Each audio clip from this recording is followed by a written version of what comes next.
much for tuning in to another episode of Chicago This Week. I'm Mary Chappell. In today's show, we've got local news, sports, and entertainment for you. We begin with the city's response to record-high gas prices. Stephanie Kafua is live downtown with the plan. Hi, Stephanie. Gas prices have skyrocketed around the nation in recent weeks, and Windy City is no exception. I sat down with energy experts to get their thoughts on the mayor's new initiative. Whether you drive or not, it's been hard to miss gas prices at Chicago pumps in recent weeks. And now the mayor's office is speaking up. I'm pleased to announce our Chicago Moves initiative. This is a $12.5 million financial assistance program providing relief to tens of thousands of drivers and transit riders. Many have been outspoken critics of the program, calling it a political move by Lightfoot, who seeks re-election next year. I sat down with two gas experts to get their thoughts. And the worry I have with sort of giving people gas cards, I completely get the intent, and I'm very sympathetic to the intent, which is like, here's a target population that we want to help because they've been hurt by this. In some sense, of all the things to give them, the last thing in the world I want to give them is a gas card, because the gas card is the thing, here, keep buying this stuff and continue to be dependent on this thing. For Patrick DeHaan of Gas Buddy, it's a behavioral issue. Some of these offer an incentive for Americans not to modify their behavior to reflect the high price. And that's the risk, I think, with government stepping in here to limit the exposure to the market-based system that we have, is that prices are high because demand is very high. Applications for the Chicago Moves Lottery open to the public on April 27th. Reporting from Lincoln Park in Chicago, I'm Stephanie Kafua, Medill Reports. Thanks, Stephanie. Tens of thousands of people have died since the Russia-Ukraine war started. Both Ukrainians and Russian soldiers are among the dead. Chantel Ropp is live with a story about how college students are honoring the innocent lives lost in the war. Chantel? Hi, Mary. Despite the Russia-Ukraine war seeming worlds away, its impacts are felt locally, right here in Chicago. I had the chance to attend a vigil last week honoring the lives of those who've been lost. Take a look. It was a solemn night last Thursday as Northwestern students and local community members gathered at Evanston's Alice Miller Chapel. They were there for a vigil. For all who feel hopeless. To honor the Ukrainians whose lives have been lost to the Russian invasion. According to the UN's Office of the High Commissioner for Human Rights, that number is staggering. Over 1,700 civilian casualties as of April 10th. Hosted by student group NU Ukraine, the event featured local Ukrainian speakers. I haven't seen this level of solidarity. Live music. And poetry. Where did they bomb when I slept? Read by the club's group members. Many of them hold personal connections to the country. My grandmother lives in Ukraine, and she's very determined to stay in Ukraine and just to be where she grew up and where she wants to live. The vigil also included a candle lighting ceremony, where attendees shared the light of their candle flames with neighbors as the names of those who had died were read aloud. Human life is so precious.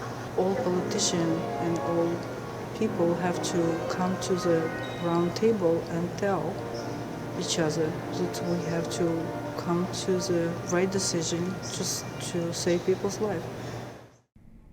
Moving on now to a few stories about neighbors helping neighbors. We want to highlight the work of local charities making life a little easier for others. Elise Devlin is live now to tell us about a group in Rogers Park. Hi there, Elise. Thanks, Mary. Chicago's refugee population is continuing to grow, and a group of neighbors in Rogers Park are doing something about it.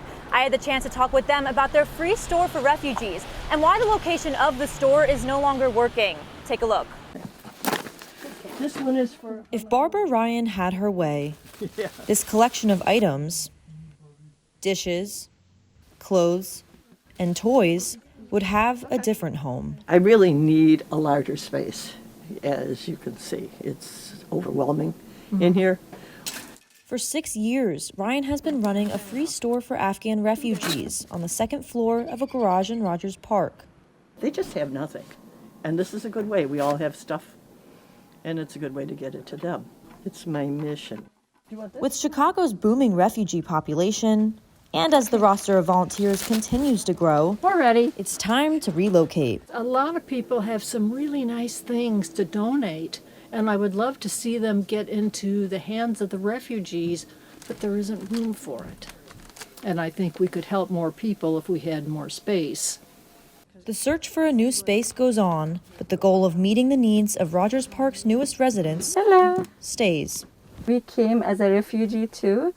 I know what we went through, so I know what they're going through. So they're starting from zero, and they need lots of stuff, and I try to help them whatever I can. From Rogers Park to Pilsen, with warmer temperatures just around the corner, we're all going to be spending more time outside, especially kids. One fun way to spend those warm days is on a bike.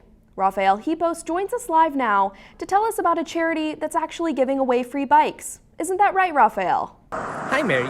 Dozens of kids went home with smiles on their faces as the Pilsen Food Pantry gave away free bikes and safety gear. I got to take a look as businesses and neighbors came together to make this happen. More than 100 families lined up outside the Pilsen Food Pantry on this cold spring morning. The reason? Free bikes. As part of its spring movement event, the Pilsen Food Pantry distributed free bicycles, scooters, and protective gear to any child below 18. Dr. Evelyn Figueroa, who runs the pantry, said that the idea came to them last year during Christmas time. Someone gave us a couple of new bicycles, and one of our board members thought it would be nice if we collected old bicycles and started recycling them and getting them ready for kids in the community, and it sort of just took off from there. All children had the inseams and heads measured in order to ensure that the bikes and helmets given to them fit correctly. Henry Ortiz, the owner of Irv's Bike Shop, is one of the local business owners who have partnered with the pantry for this event. A lot of them needed a few repairs, so we donated some of the parts from my shop, and we've been repairing the bikes, getting them ready for today. Many families waited in line for more than 2 hours. We brought 3 kids, and we waited since 8 o'clock.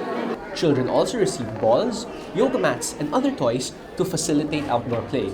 Despite the wait, the children had joy in their eyes as they went home with their new bikes. I got this bike, and I got it because it's red, like my favorite color. Hopefully that warmer bike weather will be here in time for Easter. When you think of Easter, you probably imagine coloring eggs, an Easter egg hunt, and maybe a church service. Another big part of the holiday is definitely the Easter bunny. But bunnies, around Easter time, are becoming a big problem for some animal shelters. Here's Katerina Alexopoulos to explain. Depressing, frightening, because that's when people buy these cute little bunnies, and that's when the whole thing starts. We call them the dumped Easter bunnies. During Easter, a lot of people go out and buy rabbits because the Easter bunny, they think, oh, bunnies are cute, they're adorable. What they don't realize is that rabbits are very high maintenance animals. I think the problem is lack of education. You know, breeders will sell them. They don't let the person buying them, they don't give them any information on it, any knowledge, even what to feed them. You know, we've had them coming in here eating cat food or things completely inappropriate for them. A few years ago, we took in, I think it was either 16 or 17 rabbits that Easter just in 2 days because some breeder couldn't sell the rabbits and dumped their supply outside. I worry at night. I worry during the day. How many are we going to get? You know, with any animal, you have to do your research. And you have to be in it for the long haul, not buy it for a couple of years, we're tired of it, and then give it up. The animal shelter starts counting their rescue bunnies on Easter. That number at the end of 1 year is almost 700. Reporting from downtown Chicago, this is Katerina Alexopoulos for Chicago This Week. Thanks, Kat. A big milestone in Chicago's North Side. An all-women's school turns 100 years old. You can't celebrate a birthday that big without a party. I was at that very special event to learn more. Resurrection College Prep High School's centennial celebration kicked off with cake, claps, and confetti. Students, staff, and alumni gathered late last month in the all-girls school gymnasium to kick off a year-long celebration. 100 years is an incredible amount of time, especially for an all-women's institution to be open, to be vibrant, and to really be sending off into the world the next generation of women. The high school is the largest all-girls school on Chicago's north side. It was opened in 1922 by the Sisters of the Resurrection, a Catholic order from Europe who came to the area in the early 20th century. I love this place, and I feel what they're doing to maintain single-gender education, what they're doing for these girls, building strong women and giving this neighborhood such a strong anchor, it just endears me. You see these women out in the world as amazing mothers, as doctors, as lawyers, as people working on political campaigns and really being on the forefront of advocacy, really doing what the sisters hoped. It was that they would go into the world and transform society. The celebration will continue throughout the year with a charity 5K in the fall, golf outing, and other chances for students to connect with alumni. We're trying to really reiterate with our students is that you're standing on the shoulders of 100 years of history, and then in 100 years from now, they'll be on your shoulders. In Norwood Park, Mary Chapel, Chicago This Week.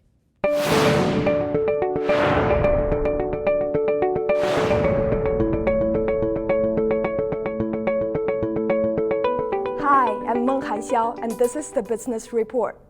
According to the New York Fed survey, American consumer fears over inflation have hit a record high. People are starting to cut costs on everyday items like detergent and childcare products. Economists warn that the risk of a recession continue to rise. The Senate confirmed Judge Ketanji Brown Jackson to the Supreme Court. She made history, becoming the first Black woman to hold a seat in the nation's highest court. Did you know that you are exposed to dangerous chemical every time you eat at certain fast food restaurant? Here's Winnie Shu with the story.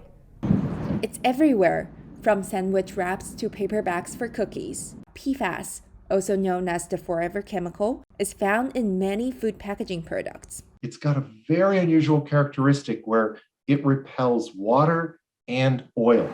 But the accumulation of PFAS in the body can cause health problems. It can cause some types of cancer, thyroid disease, can elevate your cholesterol, can impact your immune response. These chemicals are incredibly persistent, bioaccumulative, toxic, carcinogenic. And so we're essentially dealing with a massive public health threat, one that has gone fairly unrecognized and unnoticed for many, many decades. And now Starbucks is joining major fast food companies to ban PFAS in their food packaging. I think it's a great step anytime we see anybody coming forward and saying we're going to move away from these chemicals in our products.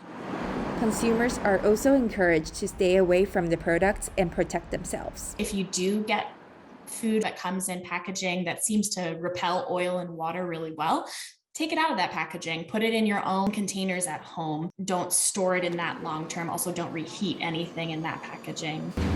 Earlier today, I spoke with a professor from Northwestern University about what it means for businesses to become more sustainable. Hello, Professor Weber. Thanks for joining us. Going forward, how do we think this change is going to affect other businesses? What this probably means is that there's going to be increasing pressure on other companies that use the same packaging material that uses PFAS to either voluntarily phase it out or to risk being caught by regulation that is probably now gaining momentum, since if they can phase it out, it means there are alternatives that are viable. Thank you very much, Professor Weber.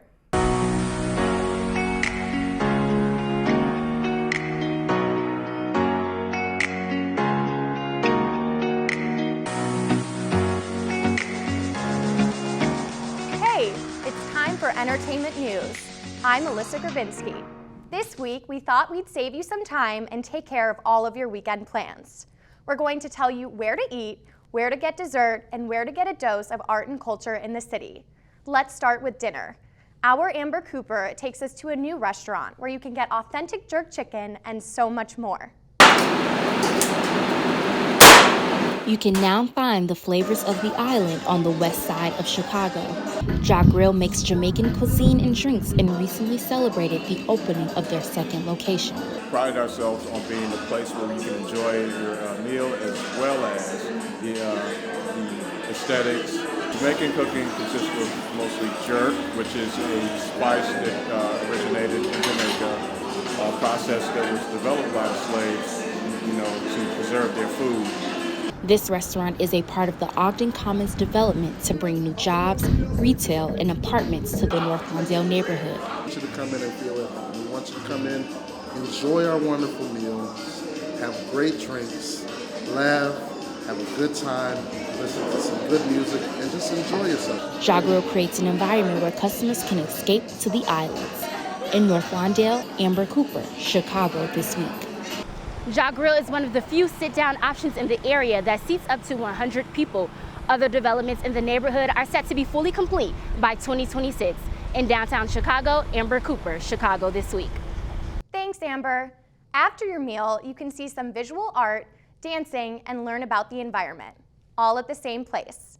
I stopped by this year's Art on the Mart to watch the show. Dancers, choral, crowds, and 2 climate change themed pieces. It's a conspiracy. All on display at Art on the Mart.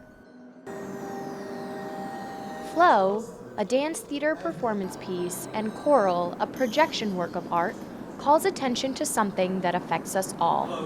If breathing oxygen matters to you, and I kind of think it ought to, you need to care about the ocean health, because even if you can't see it, and even if you can't identify it as something that seems like it is an imminent crisis, it could affect your life. Choral features lifelike computer-generated depictions of coral and noise because... We met with another scientist, Kate Hobson, who told us that a healthy reef is a noisy reef. The other projection features Chicago-based dance company The Seldums and audio and text phrases. If someday we go down, we're all going down together, right? Another one is only a fool would close their eyes to the open waters, referring to how the ice is melting and the Arctic Sea is really opening. In partnership with the Shedd Aquarium, Chicagoans can see the projections at the Mart until June 29th.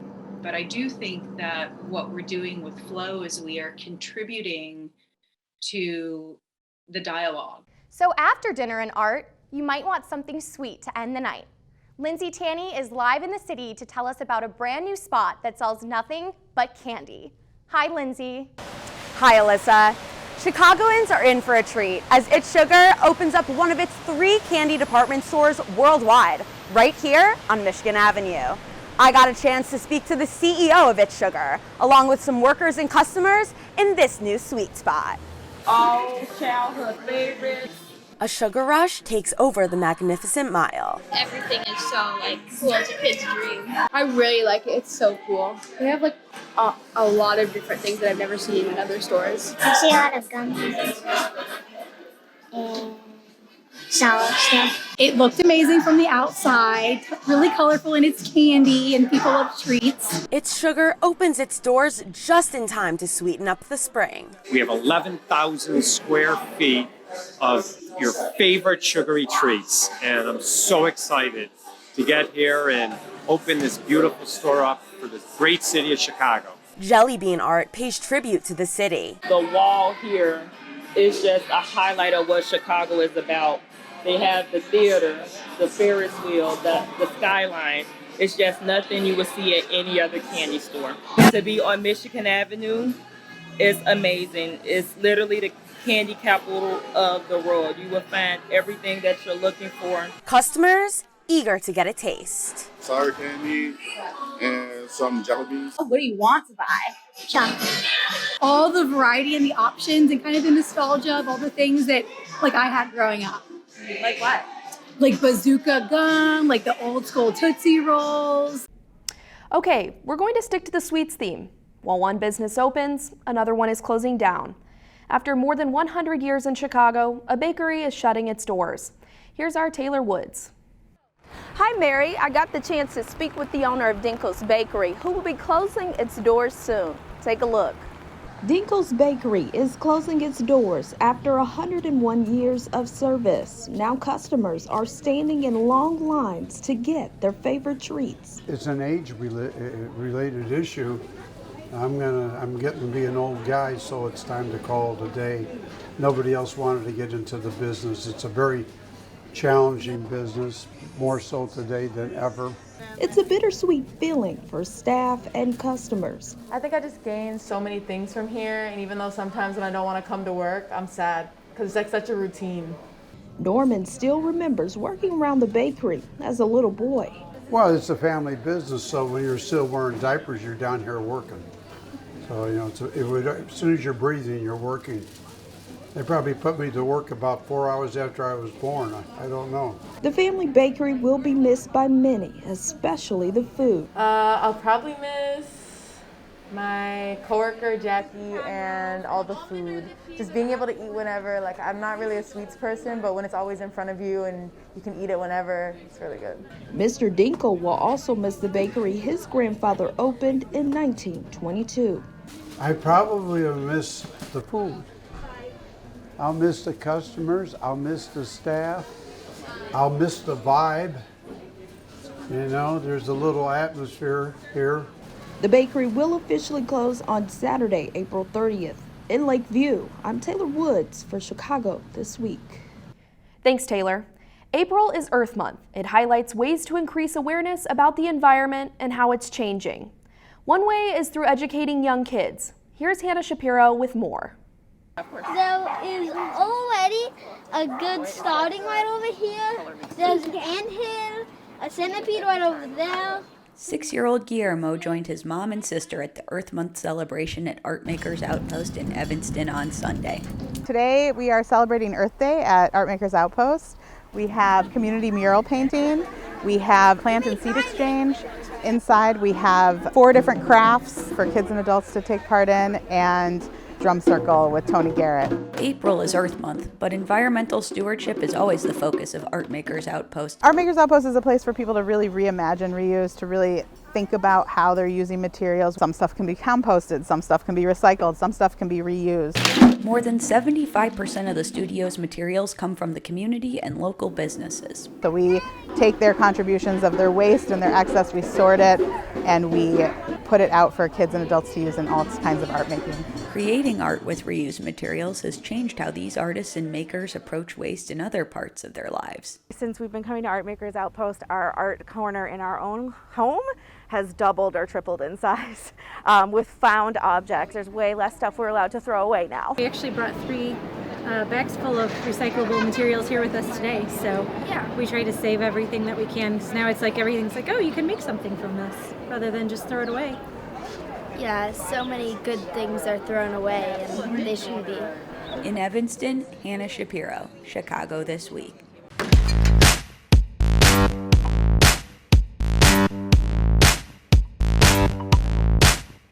Hey, I'm Bailey Eichner, and this is Chicago This Week Sports. Today, we are talking baseball. Both the Cubs and the White Sox seasons are underway. Let's get things started with Cubs opening day. Mackenzie Richmond was there, and she now joins us live. Hi, Mackenzie. Hi, Bailey. I took to the streets of Wrigley Field to talk to fans about what it's like being back on opening weekend. Fans eagerly returned to Wrigley Field for opening day to watch the Chicago Cubs step up to the plate and get back into the swing of things in a 4-game series against the Milwaukee Brewers. It's just crazy to get like the camaraderie back, everyone back in the stands, and everyone's just so nice and so friendly here that it's like almost like coming home sometimes. Every time I come back into Wrigleyville, it's just, I get off the L and you see everything and you're like, I'm home. This is so monumental for me. I've been coming to the Cubs opener for over 50 years. I love the Cubs, they're one of my family members. The fans' dedication and loyalty to the team even earned them the title of second most loyal fan base in Major League Baseball, second only to the Red Sox, according to Forbes.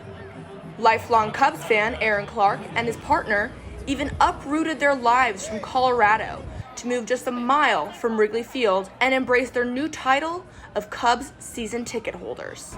Her and I moved out here in March, and specifically for the fact to come get season tickets and come to be a Cubs season ticket holder. Thanks, Mackenzie. Moving on to the White Sox now. I'm joined in the studio with Medill sports reporter Eli Ong. Eli, you had the opportunity to go to Detroit for opening weekend. What did you see from this White Sox team? Well, Bailey, I saw a team that really knows how to hit the ball. In their last game against the Tigers, it was a 10-1 victory that wasn't really all that competitive. And this lineup really took a big jump once Tim Anderson rejoined the group after serving a suspension. Another player you can really look at that performed really well was A.J. Pollock. He went 4 for 7 with a double on the series and really helped spark their offense. Kimbrell was traded to the Dodgers for A.J. Pollock. What do you see Pollock's role on this White Sox team? Well, he's a bat that has sneaky pop. And if you were to ask me how they were going to improve this lineup before the season, they had a hole in right field. Lurie Garcia filled in pretty capably last year, but going back to saying, let's improve this roster, A.J. Pollock is that improvement. Thank you so much for joining us today, Eli. Let's take a look at what the White Sox fans think of this season. Well, I'm glad that they got back a fairly good defensive right fielder in Pollock, and as far as losing Kimbrell, that doesn't affect me one way or the other. I wondered why we picked him up last year. Kendall Graveman pitched well for the Astros last year, and Josh Harrison plays a heck of a second base. They both are great pickups for the Sox this year. Let's get to other sports now. Time for soccer with Jessica Lazo. Today we're talking Red Stars, right, Jess? That's right, Bailey. This week we focused on a Naperville native. She also played for Northwestern before going pro. I talked to her coach, and to teammates about her recent return to Chicago after playing abroad. Meet Kayla Sharples. Rather than enduring the Chicago winter, Red Stars defender Kayla Sharples spent the NWSL offseason playing in sunny Australia. So I signed with Adelaide United, and it was just an overall great experience. Sharples said it was a way to improve her game, while also getting more touches on the ball. I felt like it was time also for me to go abroad, just play more, have more of a structured off season where I practice every day. I have a game once a week, and then just trying to challenge myself and trying to grow. In fact, her teammates have already seen improvements in her game. I think she only got stronger there. To be able to play minutes and get in games, and especially while we're in the off season, it definitely has an advantage for her. But despite a successful 4-month tenure at Adelaide United, Sharples is happy to be back in the Windy City. Especially being back with the team. I missed, almost 2 months of preseason, so that was difficult. I'm on all the texting strands, the group me's, on Zoom calls, and so it was weird just not being a part of the team because I love the Red Stars and I love my team here and the girls, so it's been really nice to be back. And Chicago Red Stars head coach Chris Petroselli is glad she's back as well. She's such a physical presence, obviously, strong in the air and really strong on the ball, and she's got some leadership qualities to her. So, yeah, she's a big addition.